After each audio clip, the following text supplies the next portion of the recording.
এই দেখুন, এটা হচ্ছে লজ্জাবতী লতা বা লজ্জাবতী গাছ। গাছ এই জন্য বলি না, ছোট বলে এগুলোকে লতা বা গুল্ম জাতীয়ই বলা হয়।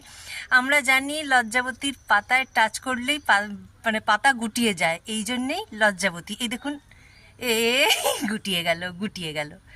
আচ্ছা, এটা তো আমরা সবাই জানি, কিন্তু লজ্জাবতী ফুল দেখেছেন কি? খুব কম লোকই দেখেছেন। এই দেখুন, এই দেখুন, দেখুন দেখুন, এই যে এই গোলাপি রঙের এই যে ছোট্ট একটা যে ফুল হয়ে আছে মিষ্টি করে দেখতে, এইটা হচ্ছে লজ্জাবতী ফুল।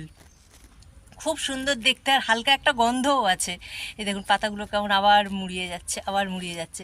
কিন্তু এই ফুলটা তোলা খুব মুশকিল, কারণ তুলতে গেলে এই যে ফুলের পাপড়ি বলবো না কি বলবো জানি না, এই যে রেণুগুলো এগুলো ঝরে যায়। কিন্তু একসাথে ফুটে থাকলে ভীষণ ভালো লাগে। আর মানে বাড়িতে যদি কেউ করতে চান, মানে একটা লজ্জাবতী গাছ একটু পুঁতে দিলেই তার থেকে আপনা আপনি প্রচুর হয়ে যাবে, আর দেখতেও খুব ভালো লাগে।